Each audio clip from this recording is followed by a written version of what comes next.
Señor por poder compartir con ustedes en este momento una reflexión de la palabra, ¿no? Yo estaba pensando, estaba viendo y justo estaba escuchando algunos de los pedidos de oración, algunos de los comentarios que fui escuchando, ¿no? De algunos hermanos, de la situación en este tiempo, y digo, qué justo con lo que yo había preparado para compartir con ustedes, y justo el pastor estaba orando de esta libertad que tenemos, cuando oraba, digo, esta libertad que tenemos en Cristo, ¿no?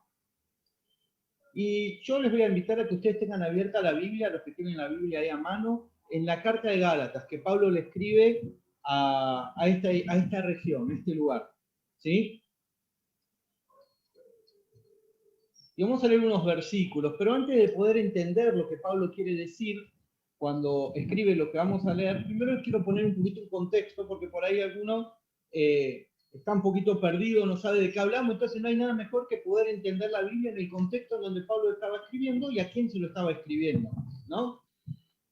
Cortito, ustedes saben que el apóstol Pablo hizo varios viajes misioneros, la Biblia nos relata 4 viajes misioneros, 3 fue por su propia voluntad, el cuarto, vamos a decir así, es cuando estaba llegando a Roma, según nos relata Hechos, ¿no? Que él estaba encarcelado, sin embargo, no le impedía predicar a Cristo. Por lo tanto, para nosotros como cristianos, es decir, bueno, él estaba encarcelado, estaba sin posibilidad de ir el camino que él quería porque lo estaban llevando, pero él siguió escribiendo, él seguía enseñando, él seguía hablando y la gente se seguía convirtiendo. Así que podemos decir que era un viaje misionero más de Pablo, que Dios le puso, que Dios planificó, que Dios ideó de una manera diferente, ¿no? A veces nosotros tenemos planeado las cosas de tal manera y que se van a dar de esa forma como nosotros las planificamos, aunque fuera la predicación de la palabra. Y sin embargo Dios al propio apóstol Pablo le marcó que era de la otra manera la que lo iba a hacer. Él lo iba a hacer de la manera que Dios quería. Y llegó a predicarle a otra gente, le predicó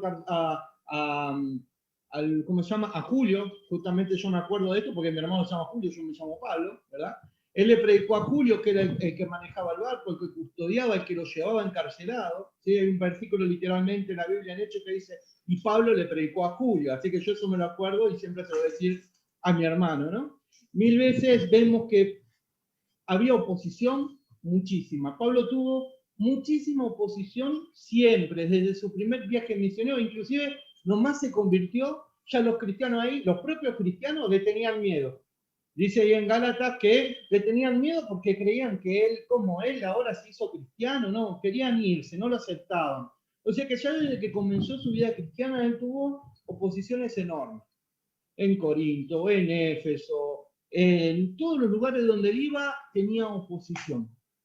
Pero él, sin embargo, llegaba predicando el Evangelio. Bueno, esta es una carta muy especial de Pablo. A diferencia de cualquier otra carta. Ustedes saben, Pablo escribió 13 cartas, algunos dicen 14. Él escribió 13 cartas, de las cuales 10 están dirigidas a iglesias. ¿Sí? Y dentro de esas iglesias, cada una que él conocía. Corinto, Éfeso, Filipenses, son lugares específicos en los cuales él estuvo predicando a un lugar, a una ciudad específica. Pero Gálatas es especial porque Gálatas no está escrito a una iglesia específica, sino a una región donde había muchas iglesias, en donde él había estado en su primer viaje misionero. ¿Sí? Él tiene un viaje misionero y va por toda esta región de lo que se llamaba una parte, una provincia de Roma, el Imperio Romano, que se llamaba Asia Menor, y en el medio de Asia Menor había un lugar que se llamaba Galacia. En ese lugar había muchos pueblos y él dedicó su primer viaje misionero a predicar en estos pueblos. Formó iglesias, lugares donde no había ni cultura, ni traducción ni judía, ni cristiana, y había que enseñarle todo. Había otras religiones, y él tuvo que enseñarle de lo más sencillo a lo más importante. ¿Saben? En Hechos 16:6, cuando él quiere hacer su segundo viaje misionero, dice claramente, lo voy a buscar para que lo podamos leer literalmente lo que dice la Biblia, ustedes si quieren después lo buscan, o lo buscan ahí, dice, y atravesando Frigia y la provincia de Galacia, le fue prohibido por el Espíritu Santo hablar la palabra en Asia. Él en su segundo viaje misionero tenía pensado ir a este lugar, pero sin embargo, Dios le dijo, el Espíritu le dijo, no, ahora acá no, vos tenés que ir a otro lugar. Sin embargo, él se dedica a escribirles, no está en persona, pero sí está escribiéndole porque él veía que estas iglesias, estaban en unos problemas realmente muy serios. Así que escribe esta carta. ¿Cuándo escribe esta carta? Entre su primero y su segundo viaje misionero. Él tenía ganas de ir, pero como leímos ahí en Hechos, le dice Dios, le dice el Espíritu, vos no vas a ir ahí, se le prohibió ir ahí. Así que él después, nomás, si ustedes siguen leyendo, tiene la visión de ir a Macedonia y llegar a otros lugares con el Evangelio. Acá ya se había predicado, ya se había enseñado, sin embargo, lo que se ve a lo largo de la carta es que los cristianos convertidos cuando Pablo había formado la iglesia, ahora estaban un poco débiles en la fe. Y algunos hasta se empezaban a ir. Y otros que no eran de la fe, que no venían del evangelio que Pablo estaba enseñando, empezaron a tomar lugares dentro de la iglesia. Y Pablo, entristecido, enojado, no sé qué palabra utilizar, pero él se enoja porque le empiezan a dar lugar a gente que les está diciendo lo que tienen que hacer y que va en contra de esta libertad cristiana. La carta de Gálatas, para los que la quieren estudiar, es la carta en donde más se habla de la libertad que tenemos en Cristo. La libertad que tenemos la nombra de dos maneras. Primero, una libertad, digamos, de doctrina, o sea, no de doctrina. Él enseña la doctrina, la pureza de la doctrina de todo hijo de Dios, de todo creyente, y que en lo que se fundamenta nuestra fe. Pero después habla de la pureza de nuestra conducta.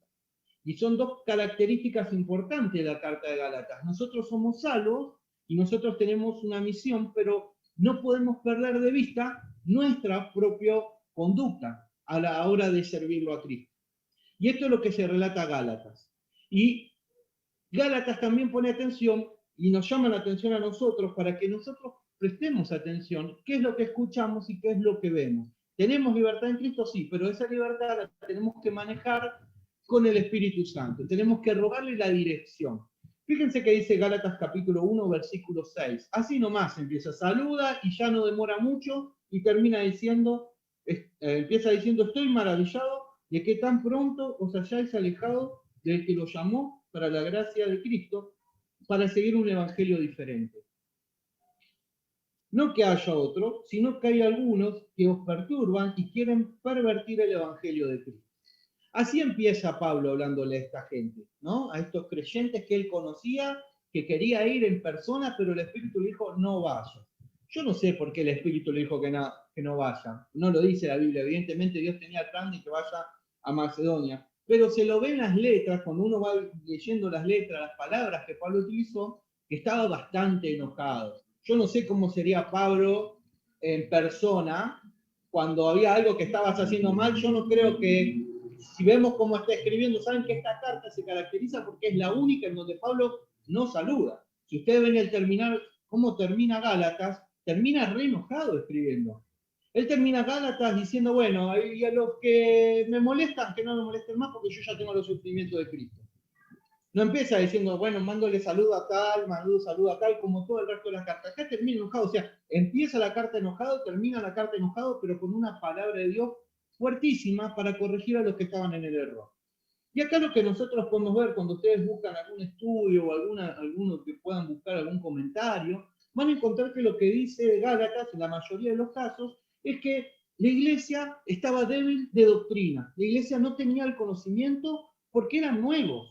Vamos a pensarlo así. Pablo estuvo con ellos muy poco tiempo, en diferentes lugares. En Hechos nos relata, Hechos 13, 51 y el 14, del 8 al 20, nos relata que él estuvo en 3 de estas iglesias, que son la Iconio, Listra y Berme, y en poquito tiempo, en menos de un año, él transcurrió 3 ciudades. O sea, él convertía a la gente, predicaba, establecía una iglesia y después le hacía una tutoría, digamos, como nosotros, casi a distancia.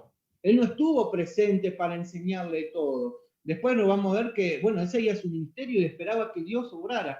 Sin embargo, podemos decir que esta gente no estaba muy firme en algunas cuestiones de fe. Por eso él, de doctrina más que de fe, por eso él tiene que establecer algunos puntos elementales, pero él se maravillaba de lo tan pronto se fueron a otro evangelio. No es que estén predicando otro evangelio, sin embargo, lo que queremos ver, y esto tiene que ver un poquito con lo que se está viendo hoy mucho, no sé si ustedes buscaron, el otro día yo contestando una pregunta de Leo que me hizo después de la clase de escuela dominical, digamos, empecé a buscar información y veo que en internet hay un montón que hablan de lo mismo, que es lo judaizante, el cristiano judaizante, ¿no? El cristiano que quiere vivir bajo la ley de alguna manera, que es algo actual que uno busca por YouTube y encuentra 50 millones de videos de pastores, de predicadores o no sabemos de quién, que quieren decirnos de que hay cosas que hay que hacer porque no se anuló la ley, sino que vino para cumplirse, ¿no? Como ritos, como un montón de otras cosas, celebrar fiestas que se celebraban en la antigüedad y cosas por el estilo que a nosotros nos puedan llevar a eso. Sin embargo, Gálatas está específicamente hablando de nuestra salvación y nuestra libertad en Cristo y lo que significa ser hijos de Dios. A veces caemos en ciertos errores por ignorancia. Por ignorancia. Utilizamos términos que usan todos, no nos ponemos a leer la Biblia y estudiarla, entonces de repente puedo decir alguna palabra que queda linda en un contexto de gente de iglesia, pero cuando yo voy a lo que me dice la Biblia digo, pero ahora no es así. Vamos a ir a Gálatas capítulo 3. Te voy a leer. Pablo los empieza, en este capítulo les empieza diciendo, oh Gálatas insensatos, ¿quién os fascinó para no obedecer a la verdad? A vosotros, ante cuyos ojos Jesucristo ya fue presentado claramente entre vosotros como crucificado. Y acá los comentaristas dicen que hay dos versiones de lo que pasaba. En principio porque había algunos dentro de la iglesia que estaban diciendo que el evangelio no era tan así como Pablo lo predicaba, que había otro evangelio diferente y que era cuestión de interpretarlo, no era cuestión de decir lo que él había dicho, ¿no? Entonces empezaban a enseñar cosas como que los judíos que se habían convertido, que vivían muchos en esta región por el tema del comercio y lo que ellos usaban, de que se convertían al cristianismo. Los judíos se convertían al cristianismo, pero querían mantener esa ley o esa jerarquía que tenían cuando eran fariseos, cuando eran judíos. No estamos hablando que eran fariseos dentro de la iglesia, sino que eran cristianos que mantenían ciertas cuestiones de la ley. Y que obligaban a los nuevos cristianos, que eran de esa región, que no tenían ni cultura judía, que no se habían circuncidado, que no cumplían con todos estos ritos que cumplían los judíos porque no lo conocían o porque venían de otra religión, y los querían hacer pasar por todo eso. Y Pablo está enojado porque le dan lugar a los que quieren ser más legalistas y dejar de lado el amor de Dios. Y hacer esto, Pablo dice, yo lo podría haber hecho, yo le podría haber dado lugar, pero no les doy lugar porque si yo le doy lugar es perjudicial para el que está aprendiendo. O sea que el cristiano tiene que mantenerse firme en lo que aprendió. Y como ustedes después seguro van a poder seguir leyendo esta carta, los primeros 3, 4 capítulos, si uno quiere verlos, son cartas, son, como decir, palos, direcciones, corregir doctrinalmente, es decir, a la iglesia, al liderazgo, cómo acercarse a Dios y no dejar de lado que hay cosas que hay que hacer y otras que no. Pero del capítulo 4 en adelante habla a la persona, habla del cristiano, habla a lo personal, habla a cómo tenemos que vivir nosotros, entre nosotros, y cómo cada uno de nosotros quiere tener su conducta en Cristo. Y empieza el capítulo 5, ¿sí? Capítulo 5, empieza con yo lo voy a leer en una versión 60 media modificada, ¿sí? Que es la versión esta que tiene Scofield, ¿sí? Que a mí me gusta mucho, ¿sí? No es la 60 literal, por ahí alguna palabra cambia, pero me gusta por más que nada los comentarios y todo eso, pero en este caso voy a leer lo que dice acá. Estad pues firmes en la libertad con la que Cristo nos hizo libres. Y no estáis otra vez sujetos al yugo de esclavitud, ¿no? Vuelvo a leerlo. Estad pues firmes en la libertad con la que Cristo nos hizo libres y no estáis otra vez sujetos al yugo de esclavitud. Tenemos que pensar que la esclavitud era algo completamente normal en esa época y la gente en esa época entendía lo que Pablo quería decir cuando hablaba de esclavitud. Pero acá no está hablando de la esclavitud física, la esclavitud de uno que era esclavo de otro, un siervo, sino está hablando de lo espiritual, está hablando del pecado. Cristo nos hizo libres.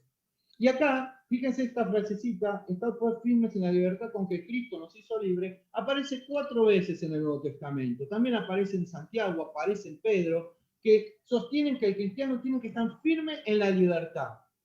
¿Y qué significa estar firme en la libertad? Porque uno puede estar pensando un montón de cosas, pero en realidad lo que nos quiere decir la palabra es que nosotros tenemos que estar seguros de lo que tenemos. ¿Qué es lo más importante que tenemos en Cristo? La salvación, sí, pero también esta libertad que Él nos da. La libertad que nos da que nos sirve a nosotros para poder servirlo a Él de la mejor manera. La libertad que nos da a nosotros de poder elegir, ¿no? Esta dirección de saber qué hacemos y cómo lo servimos. ¿Saben? No hay nada mejor para ningún creyente que buscar servirlo a Dios a través de la iglesia, a través de sus acciones, a través de todo su comportamiento todos los días. En donde esté servirlo a Dios y dejar de lado lo que no es de Dios. Pero es decisión nuestra cada día cómo lo servimos a Él. Es nuestra decisión si nos juntamos en una reunión de oración o si me pongo a leer la Biblia a la mañana o a estudiarla. ¿Sí? Es mi decisión cada día cómo reacciono ante ciertas cosas, si tengo que pedir perdón, pedirlo y no callarme, si tengo que reconocer algo y no ser orgulloso. Es nuestra decisión. Es la libertad que Cristo nos da, de demostrar a través de nuestro comportamiento que Cristo reina en nosotros. Y ahí hay unos pasajes que Pablo empieza diciendo, ¿no? En el capítulo 5, que ustedes después lo pueden leer, y empieza hablando justamente de lo legal. Ahí los nuevos creyentes judíos que se habían convertido querían que los que no eran judíos primero se circuncisen para poder ser judíos. Y él dice, no, porque si aceptan circuncidarse, van a tener que hacer todos los ritos judíos para poder ser salvos. Otra de las cuestiones, otro grupo que aparecía en esta iglesia de Gálatas era de otra religión, no eran judíos, que se llamaban los frigios, capaz que alguno de ustedes lo escuchó alguna vez, que era una religión muy afianzada en este lugar y que era la más popular en esta época. O sea, en la época en donde Pablo estableció su iglesia, las iglesias ahí, la religión más importante eran los frigios, ¿sí? Que era una religión que tenía más de 600 años ahí y que ellos adoraban a la naturaleza. Tenían infinidad de dioses. Vieron que el gorrito frigio que nosotros tenemos acá en Argentina, que aparece en el escudo, bueno, viene de ahí. Ellos tenían una explicación para todo. Para todo. Y muchos de esos se habían convertido y querían que el cristianismo se acepte ciertas cosas de ellos. Y Pablo decía, no, nosotros somos salvos por gracia y no por obras. Los frigios creían de que para poder ser salvo en su religión había que cumplimentar ciertas cosas. ¿Vieron? Hoy también hay religiones parecidas. Sí, vos sos salvo, pero vos tenés que hacer esto. No es solamente la fe en Cristo. Sin embargo, Pablo en Gálatas dice constantemente que lo que nos salva a nosotros es la fe en Cristo y nuestra conducta es en consecuencia de la salvación y la gracia que tuvimos de parte de Él. Si ustedes leen esos versículos del 2 al 15, Pablo dice claramente esto. Pero vamos a leer del 16 en adelante, por una cuestión de tiempo. Si es por mí, yo leo todo, pero ustedes me van a matar. Dice el versículo 16, digo pues, andad en el espíritu y no satisfagáis los deseos de la carne. Porque el deseo de la carne es en contra del espíritu, y el del espíritu es contra la carne. Y estos se oponen entre sí para que no hagáis lo que queráis. Pero si sos guiados por el espíritu, no estás bajo la ley. Y manifiestas son las obras de la carne, que son adulterio, fornicación, inmundicia, lascivia, idolatría, hechicería, enemistades, pleitos, celos, iras, contiendas, disensiones, herejías, envidias, homicidios, borracheras, orgías y cosas semejantes a estas, acerca de las cuales os amonesto, como ya os he dicho antes, que los que practican tales cosas no heredarán el reino de Dios. Mas el fruto del Espíritu es amor, gozo, paz, paciencia, benignidad, bondad, fe, mansedumbre, templanza. Contra tales cosas no hay ley. Pero los que son de Cristo han crucificado la carne con sus pasiones y deseos. Si vivimos por el Espíritu, andemos también por el Espíritu. No nos hagamos vanagloriosos, irritándonos unos a otros, envidiándonos unos a otros. Ustedes después pueden seguir el capítulo 6, él enseña cómo corregir al que está en pecado, el que está hallado en pecado. Pero Pablo le tiene que escribir estas cosas que a simple vista parecen lógicas que el cristiano no tiene que caer. A simple vista parece como que no hay duda que el cristiano esto no lo hace. Sin embargo, Pablo los amonesta para que no lo hagan más, es decir, lo estaban haciendo. Algunos de ellos, algunas de estas cosas hacían. aunque a nosotros nos parezcan tremendas. Y hay algunas de estas cosas que por ahí hoy tienen más lugar en nuestra vida cotidiana, a las cuales tenemos que tratar de corregir, y esto lo vamos a hacer, como dice Pablo, con nuestro propio esfuerzo, dándole lugar a que el Espíritu Santo obre en nosotros. La lista es enorme, es larga, y hay algunas que ni siquiera vale la pena repetir, están ahí en la Biblia, pero hay otras que sí. Enemistades, pleitos, en otras versiones dice enojos, celos, ira, contienda, discusiones, disensiones, herejías. Son un montón de cosas que aparecen a los cuales Pablo le está diciendo no hagan más estas cosas. Entonces, ¿cómo hacemos nosotros para de repente no tener envidia, de repente no tener celos? ¿Cómo hago para no enojarme con alguien? ¿Cómo hago? Bueno, hay que darle lugar a que el Espíritu Santo obre en nosotros. Y esa es la libertad en Cristo. Porque la libertad que nos da Cristo, a lo cual nosotros, como vuelvo a leer el versículo 1, ¿no? Estás pues firmes en la libertad con la que Cristo nos hizo libres. Es decir, somos libres, pero Él nos aconseja esto no lo hagan más. Así que nosotros debemos prestar completamente atención a que tenemos que corregir nuestra conducta en algunos aspectos. Quizás no todos, pero hay cosas que sí debemos corregir. Cómo contestamos, cómo generamos las cosas, ¿no? ¿Qué es lo que espero? Pablo dice, los amonesto, ¿no? ¿Vieron en un partido de fútbol? Que viene un árbitro, uno pega una patada, viene el árbitro, pone una amarilla y decimos, está amonestado, y ese sabe que a la próxima lo echan. Bueno, acá no es que lo van a echar, pero sí que nos llama la atención. Fíjense que estas cosas no pueden pasar. Algunas son muy graves, homicidio. Obviamente que el cristiano no va a hacer eso. Pero a veces nuestras conductas tienen que ver también con lo que nosotros queremos. Yo cuando estaba buscando esto en el comentario acá abajo, habla del cristiano orgulloso, ¿no? De ese cristiano que no es capaz de humillarse, que le cuesta humillarse, no dentro de la iglesia, sino en los ámbitos familiares, en su casa, en su trabajo, que le cuesta esto porque uno normalmente toma esta posición de yo soy hijo del rey y yo todo, y está bien, pero también el Señor nos llama a ser humildes, ¿no? Nos llama a estar sirviendo, no a ser servidos. ¿Se acuerdan de Pedro? Cuando Jesús lavaba los pies, y si no te lavo los pies, porque Jesús le estaba enseñando algo, ¿no? Y en eso nos enseña a nosotros. La importancia de poder humillarnos, la importancia de poder pedir perdón, la importancia de saber de que yo no puedo estar sirviendo a Dios de la mejor manera si yo estoy peleado con mi familia, estoy peleado con mis hijos, con mi hermana, con mi esposa, y no le hablo y estoy discutiendo y no doy lugar a Dios. Dios no puede obrar en mí de la misma manera o con lo que yo haga para que otros se conviertan si yo no soy testimonio. Si mi testimonio va en contra de lo que yo estoy predicando. Siempre digo lo mismo. Cuando uno habla de la palabra predicación, la predicación es aquella cosa que yo hago después que la vivo, ¿no? El predicador no es el que se pone adelante y predica, sino el que vivió la vida y va adelante y da un mensaje, que es diferente, ¿no? Porque hablar podemos hablar todos, pero hay que vivir esa vida para poder dar testimonio y que después las palabras tengan un sentido. Pero lo que yo le quiero prestar más atención es a las cosas buenas que Dios nos da. Porque cuando nosotros nos humillamos y dejamos que su Espíritu Santo obre en nosotros, nosotros vamos a ver de que hay un fruto. Y ese fruto es el que tiene que abundar en nosotros. A ver, por ahí cuando hablamos de frutos, algunos hablan o creen que fruto simplemente es para la gente que se convierte a Cristo. Y también son frutos. Pero acá está hablando del fruto del Espíritu, que no es lo mismo. El fruto del Espíritu es aquellas cosas que nosotros, a través de nuestra limitación y dándole lugar al Espíritu Santo, va a salir de nosotros. Cosas que por ahí, antes de conocer a Cristo, no las tenemos. O por ahí tenemos alguna cosa, o buscamos hacer algo como si fuera la paz, o como si fuera el amor, el gozo, pero no es lo mismo que cuando le damos lugar a que Dios sobre en nosotros. Fíjense cuántas de estas cosas nos sirven para servir en la iglesia y cuántas nos sirven para nuestra vida cotidiana.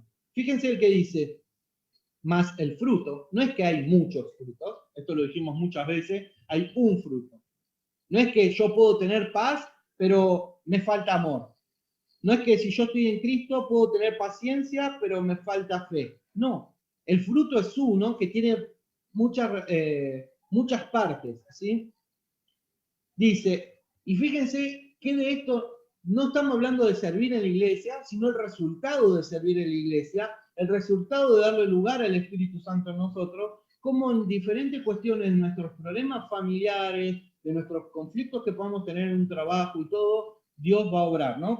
Nos va a dar a nosotros, ¿sí? Se va a ver a través de su Espíritu en nosotros, vamos a ver amor, gozo, paz, paciencia. ¿Cuántas de estas cosas necesitamos en el día a día? ¿No? Benignidad, bondanza, o bondad, en esta versión, fe, mansedumbre, templanza. ¿Cuántas de estas cosas necesitamos cada día para enfrentar las circunstancias que nos tocan? Así que, para poder enfrentar estas cosas y agradar a Cristo, lo que tenemos que hacer es dar lugar al Espíritu. ¿Saben? Cuando yo era chiquito, ahora se me vino a la cabeza si no hacía el dibujo, pero cuando yo era chiquito, así 15, 16 años, se puso de moda, algunos que ya son, no digo mayores, pero que ya tienen años en la iglesia, se van a acordar. Había un dibujito de un corazón, ¿no? Y una silla. La silla significaba el trono. Y después había una palabrita que significaba yo, o sea, yo. Y estaba el corazón con el yo adentro, ¿sí? Que significaba que yo domino mi corazón. Y a Cristo, la cruz de Cristo la dejó afuera, ¿sí? Vuelvo a decirlo, el corazón, una silla adentro, y arriba de la silla estaba la palabra yo. Y afuera del corazón estaba Cristo. Esa es una persona que todavía le cuesta darle todo a Cristo. Y después estaba, siguiente dibujo, algunos capaz se acuerdan, había el corazón, la silla vacía, y afuera del corazón estaba el yo y la cruz, que representaba a Cristo. Y esto significaba que a veces había uno y a veces había otro. A veces gobierno yo y a veces dejo que Cristo gobierne mi vida. A veces hago lo que Dios me pide y a veces reacciono como quiero. Hay ciertas cosas que uno puede decir, bueno, pero después le pido perdón a Dios y ya está, Dios me perdona. ¿No? Los pecados todos pecamos, entonces si le hablo mal a alguien, le contesto mal, me quedo con un vuelto, no sé, miento en tal cosa, está todo bien. Pero no es así. Nosotros lo que tenemos que hacer es darle lugar a que el Espíritu, que el Señor gobierne en nosotros. Y fíjense que el apóstol Pablo escribió ahí nomás en Gálatas, y este es el último pasaje que vamos a leer, Gálatas 2:20, reconocido, que seguramente muchos de ustedes lo saben de memoria, pero tiene que ver con esto, ¿no? Con el dejar nuestra vida. Pablo en el capítulo 2 dice, tenemos que morir para servir a Cristo. Y él dice, con Cristo estoy juntamente crucificado y ya no vivo yo, mas vive Cristo en mí. Y lo que ahora vivo en la carne lo vivo en la fe del Hijo de Dios, el cual me amó y se entregó a sí mismo por mí. ¿Sí? Es decir, ¿qué cosa nosotros no podemos dejar si Él se entregó su vida por nosotros? ¿Qué circunstancias, no? Yo el otro día estaba hablando acá con un hermano que vino y me dice, sí, hay cosas que en la iglesia todos lo entienden y todo está bien mientras estamos en la iglesia, pero cuando yo me voy a mi casa, la cosa es otra. Cuando yo me voy a mi casa, mi familia no es gente de la iglesia. Cuando yo voy a mi casa, yo tengo que reaccionar como ellos esperan que reaccione. Están esperando que yo haga ciertas cosas. Pero lo que Dios quiere es que nosotros siempre estemos en nuestra casa, en nuestro trabajo, en todas circunstancias, reaccionemos como Él quiere y demos lugar al Espíritu. Y yo lo que puedo sacar de Gálatas, y lo que les quería decir hoy es que a veces no es fácil hacer ciertas cosas. Y a veces necesitamos un proceso largo de oración, de búsqueda, de pedirle al Señor que nos corrija.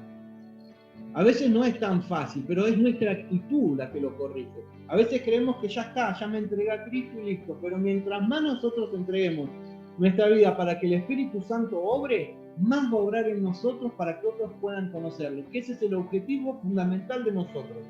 Queremos que nuestros familiares, que nuestros amigos, que nuestros conocidos vuelvan a Cristo. Lo primero que tenemos que hacer, aún antes de predicar, es entregar nuestra vida por completo y corregir todas nuestras reacciones para que ellos puedan entender que el Espíritu los está llamando también. Porque yo, como dije la otra vez, yo no puedo predicarle a alguien, hablarle a alguien de Cristo, si yo después con mis acciones hago lo contrario.